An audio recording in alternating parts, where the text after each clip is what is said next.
Welcome back, everyone. We hope you have enjoyed this morning's session so far. You've had opportunity to explore the platform and connect with each other in the break. It's my absolute pleasure to introduce you to David Stewart.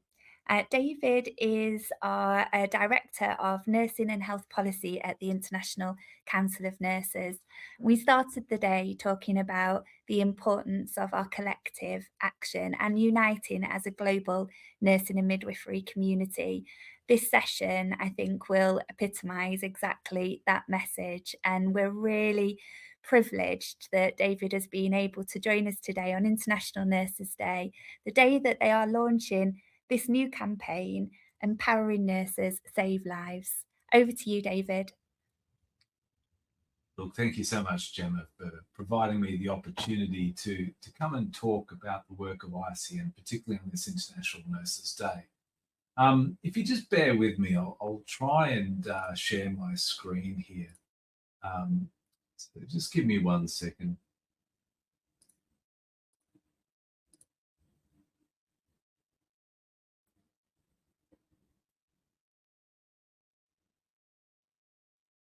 Excellent. So I think that's come through. Is that correct? Yeah, perfect. Look, the theme that International Nurses Day that we've chosen for ICN is really about empowered nurses save lives. And we're not using this as a slogan to say, yeah, we just need nurses to work harder and stronger and longer hours. We're not saying that. We're saying it's about a system design. And it's about what happens when nurses are enabled to work to their full impact. And we've structured a report particularly around 7 powers, the powers of nursing. And we believe that these powers are elements that are measurable, that lead to major system improvements and lead to greater investment results. And it's about whether or not and how we value nurses. And it's whether we're building the capabilities that are able to shift those health outcomes. So I'm pleased just to sort of share some of this work. I'm quite fortunate in my role to have been able to put this report together. But in doing so, I've had the opportunity to meet with some just incredible nurses that are doing this work every day. And it's about also sharing some of their stories and how they're impacting different communities across the world. We recognize that there are significant global health challenges. We know that non-communicable diseases have taken over as the leading cause of death globally. We also see some of the challenges in relation to people able to access essential health services, where approximately half of the world's population are unable to access essential health services. And many people are driven into poverty as a result of that as well. We see challenges around aging populations and the decrease in immunization rates. We're also seeing some of the largest humanitarian aid requirements since World War II, with massive displaced populations around the world. And all of this has a poor health, poor access to healthcare, actually has a significant impact on the health economy itself. And I think you've just had Kerry McCarthy from the WHO talking about some of the challenges with the State of the World's Nursing Report. But just a couple of issues that we see in trying to deliver healthcare is that, yes, there is about 30 million nurses and there's a significant shortfall as well. But we have major challenges here where we hear about 50% of nurses regularly think about quitting their role. And 1/3 of frontline nurses have witnessed patients die due to staffing shortages. But also the increasing experience of violence against healthcare workers. So what we're seeing is an increase in demand of activity, but at the same time, there's supply issues in being able to meet that demand. And so when we're presenting the IND, we wanted to really encapsulate some of those core features of the nursing profession that are also measurable, that provide direct improvement to the health of the populations, to stability of nations, all the way through to global economies as well. And so I'm going to just give a brief overview of what some of those powers are. And I want to start with one that is particularly, I think, at the core of the profession, and that is the power of trust. But in many polls for over 21 years, nurses have been rated as one of the most highest rated professions in relation to trust. And this isn't a phenomenon that's located in just one country, it's multiple. We see this in many parts of the world. And trust is a clinical asset because it is really fundamental in driving uptake of seeking medical attention. It's also about adhering to the recommended treatment guidelines. It also means that patients in their most vulnerable periods of time are able to disclose information about what is going on. But importantly, it also supports that public cooperation, particularly when we've got multiple crises going on or where there's massive amounts of misinformation. And we know that when patients feel that their primary healthcare professional has spent enough time with them, there is a 30% increase in the health system. And trust is not just nice to have, it's actually an essential clinical resource and it has direct impact on adherence. Some suggest that there's about a 40% increase in adherence to taking medication if they've actually spoken to a trusted health professional. But it's also about that ability to impact public health. And we saw that particularly at the during the COVID vaccination program, where there was a lot of mistrust in immunization. And we've seen a decline of about 5 percentage points in vaccination uptake. And this is one of the most important public health initiatives, saving approximately 150 odd million people over the last 50 years. This image here that you'll see on your screen, it's a nurse by the name of Brian in the US who's a home healthcare nurse. And for me, it encapsulates what trust is. And you can see it in this picture because in this picture, you've got obviously a gentleman that's incredibly ill. And the nurse there, his eyes are meeting the direct gaze of the patient that he's caring for. And he sees what, for me, I think he's seeing beyond the disease. He's seeing the person as they are to provide dignity and respect and care, not just the treatment of an illness or a disease. And it's at the heart of nursing. The people that work through the doors are not always the most kind and loving and that, but we take and we care for people with the best of our ability, no matter their race, their gender, their religion. And it's at this core that nursing is found its trust because we advocate for the person no matter how they come in. And there's also that power of the professional. As complexity of healthcare continues to increase, we're seeing, more machines, more technologies, multi-comorbidities, increased drug treatments and regimes. Healthcare is getting more and more complex. And so along with that, we need to have a profession that understands the literature and where it is going. And there is great evidence to demonstrate that when there are increased nurses with a baccalaureate degree, there is reduction in patient deaths. But it's also more than that. It's also the ability to continually access professional development. And so if we want to continue on this element of trust and we want to continue to thrive in these conditions about a power of the professional, we must maintain our time with people, safe staffing, and we must continue to elevate our knowledge. Of course, we also have the power of numbers, and you would have heard me say just before that 30 million strong. But numbers are about capacity and coverage because without nurses, there's either inaccessibility to care or services are rationed through delays or missed care or avoidable deterioration. And so this shortfall is significantly problematic. And if we could start to reduce this gap in the workforce, we could potentially save 189 million life years lost and approximately $1.1 trillion to the global economy by 2030. The health workforce has an incredible role to play in maintaining the health of populations. And the power of practice is about a productivity lever.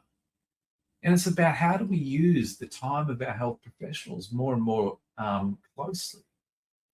They estimate in OECD data that about 80% of nurses report being overskilled for their day-to-day roles. This is really wasted capability at scale. And the evidence supports, making sure that people can work to their full scope.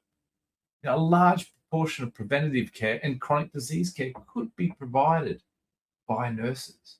And so their implications are really clear. We must modernize legislation. We must build credible career pathways, but also align funding models and measure the return on access, outcomes, and efficiency.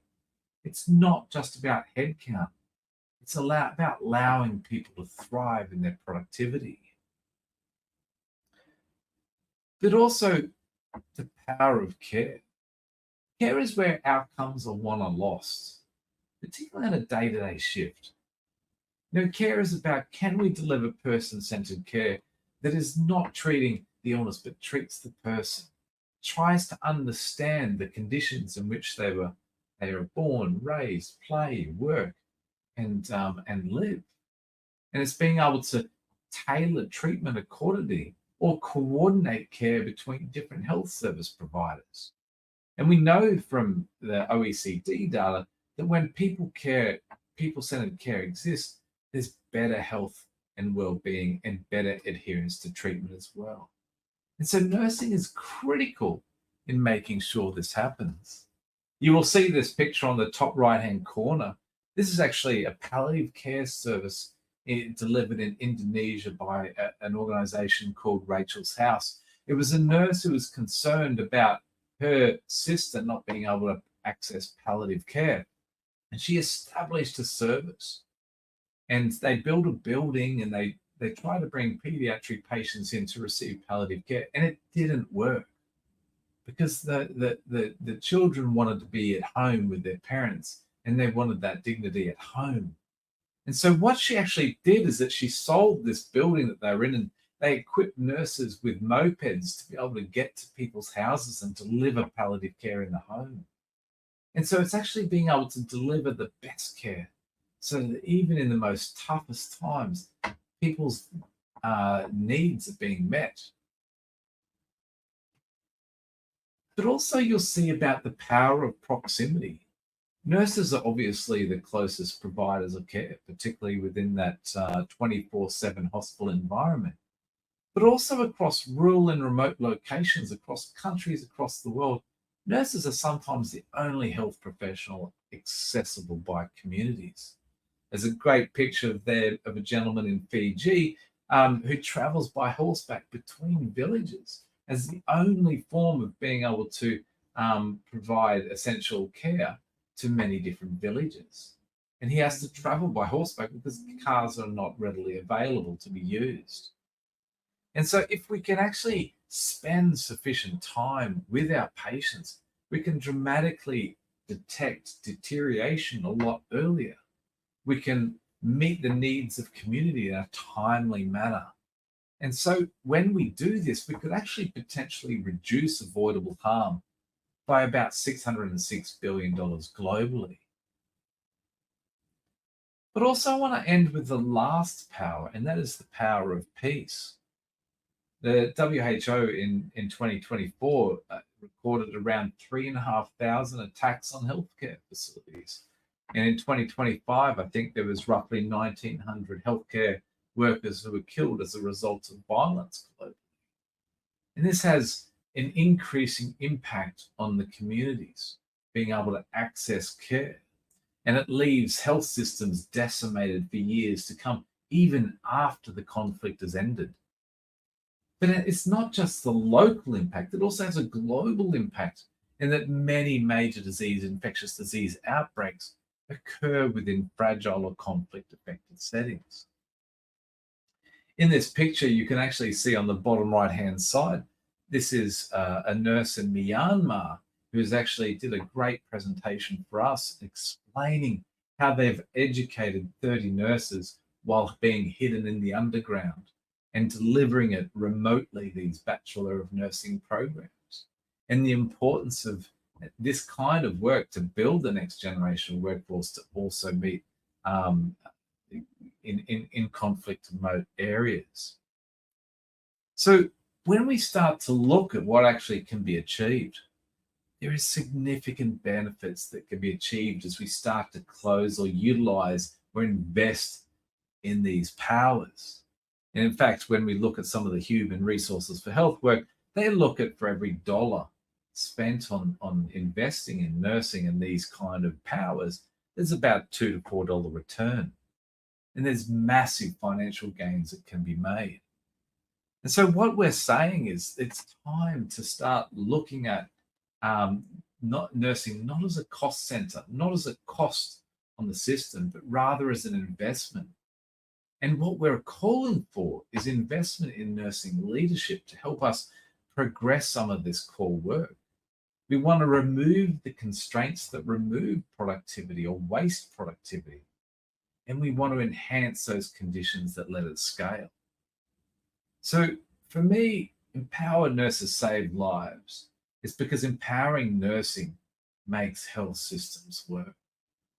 So for me, I hope you hear or maybe understand some of the core elements of the powers that we are trying to present today.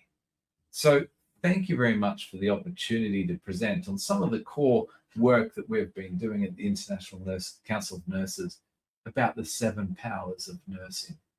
So Gemma, thank you for that, and I'm more than happy to take a few questions or comments from yourself within that. Thank you. Thanks so much, David. We've been receiving questions as you've been presenting there. So, but first of all, could I ask you to talk a bit more about that central position of trust that you introduced right at the beginning of your presentation, and particularly that sense of trust as an asset to our profession, but also the fragile nature of trust, where it potentially can be impacted, where what we need to do to protect it.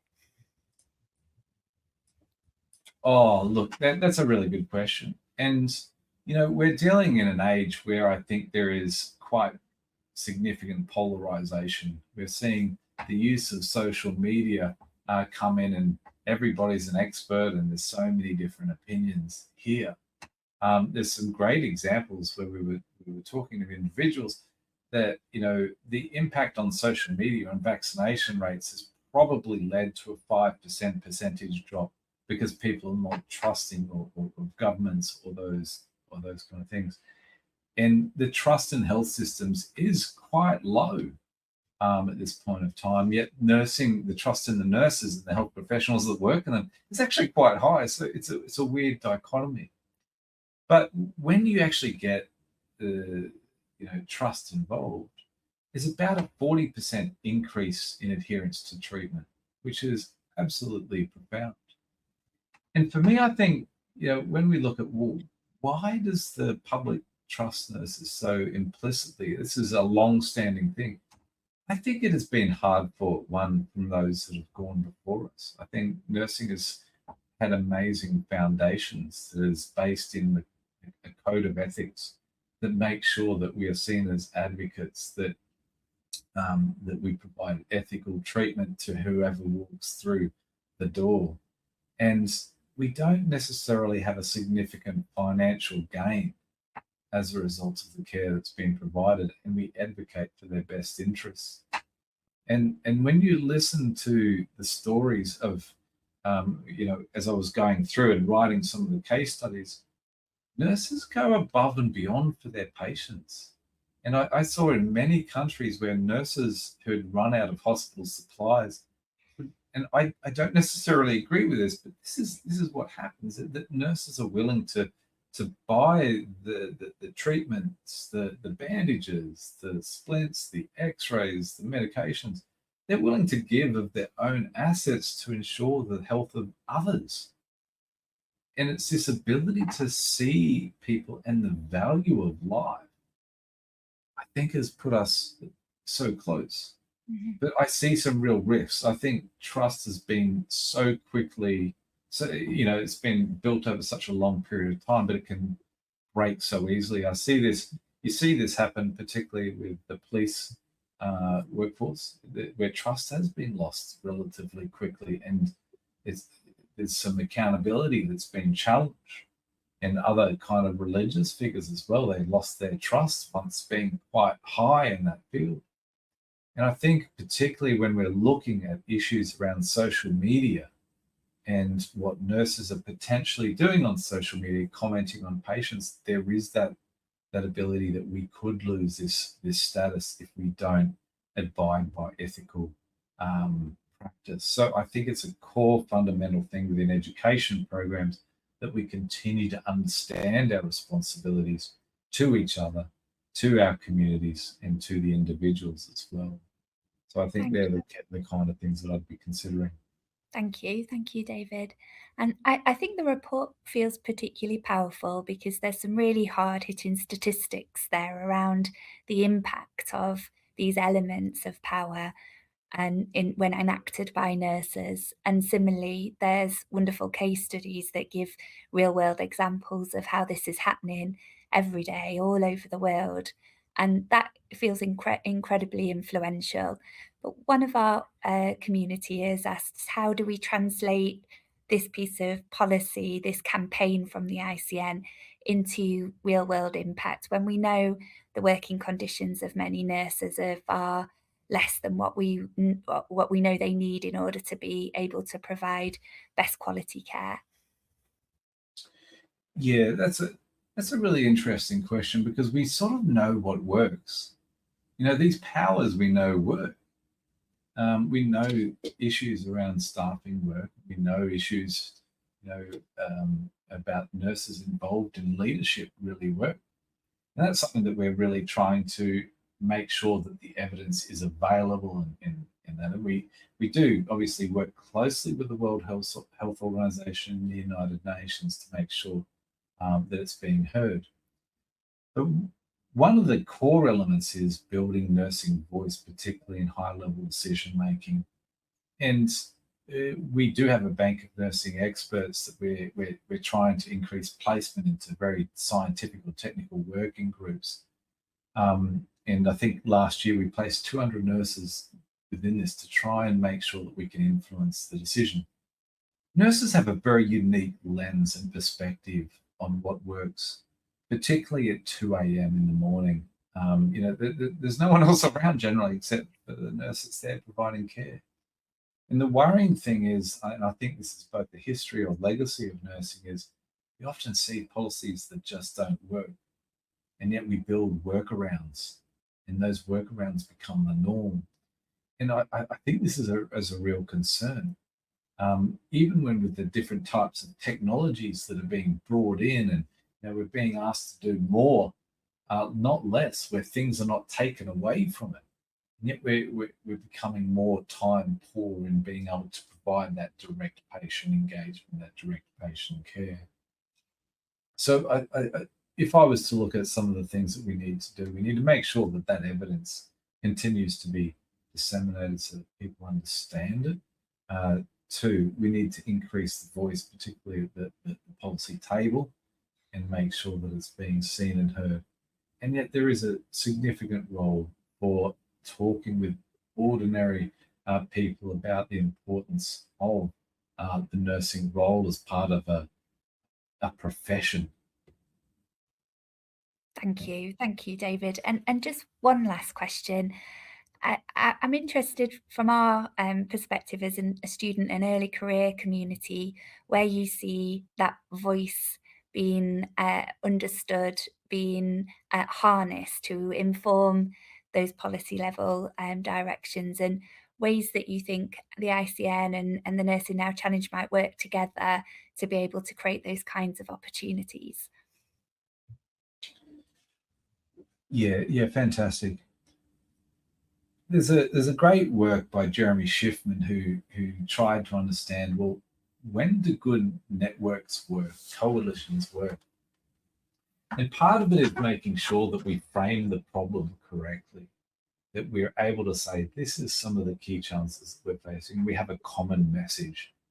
And I think groups like ICN and Nursing Now, we want to have that common message so that there's not mixed communication, so that when we're presenting to governments or officials or to others, that we want to make sure that there is a simple and consistent approach to what we're dealing with. For me, I think it's important that we also, as you mentioned, the student voice in this, because we have this issue around educating a sufficient number to come through.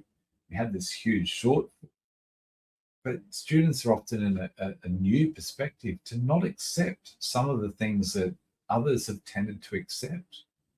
I mean, it's fascinating the hours of unpaid work that may go on, but the new generations often won't put up with or accept that kind of thing. Hans Kluge, the WHO director for European region, talks very clearly that it's seen as resilience to accept violence against the healthcare workforce or accept the dangers that it's actually posed.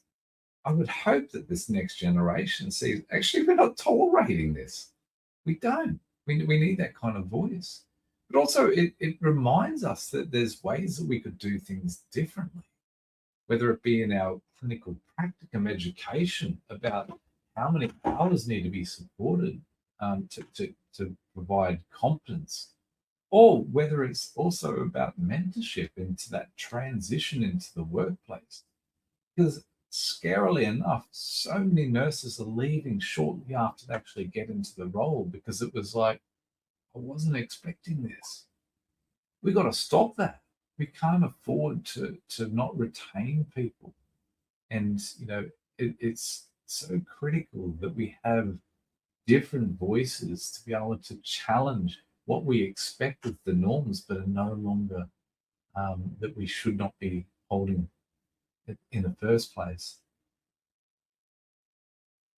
Thank you. Thank you, David. It really feels like there's a sense of the power of that collective voice and tapping into parts of the profession where we might not have historically valued or given enough credit to and credibility to, I think, until people reach a point in their professional journey where potentially they don't see those things anymore or feel that there's no point in questioning or have chosen to leave. So it's wonderful that you at ICN share that priority and that value around that particular perspective. And we'll take that forward and work together to bring it into our conversations where we have opportunity to create those platforms.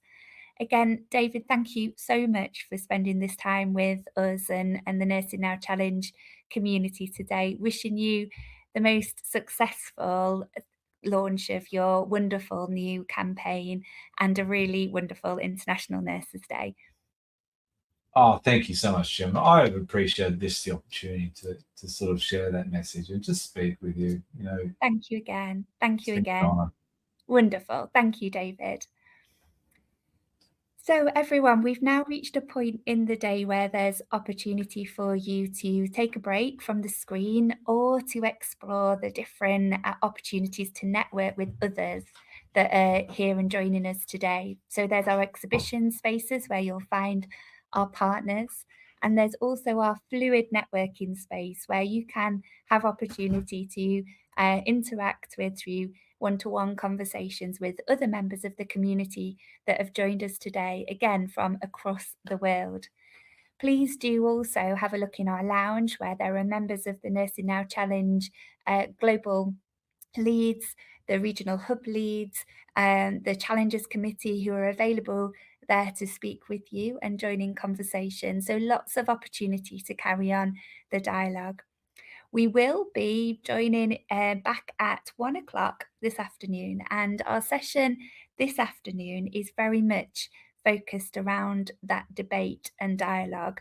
We're going to be opening up a critical conversation around the future preparation of nurses and midwives to respond to what we know is a volatile, ambiguous, and complex world. We're going to be questioning some of the accepted norms that we've heard today around how building competence in our workforces are currently our primary way of equipping the workforce to respond to those challenges, and whether or not that's the right direction of travel for us. For those of you that join us, you will have opportunity to have your say in small groups and also to contribute to a position paper that will be published by the Nursing Now Challenged in the Journal of Advanced Nursing. So please, please do join us.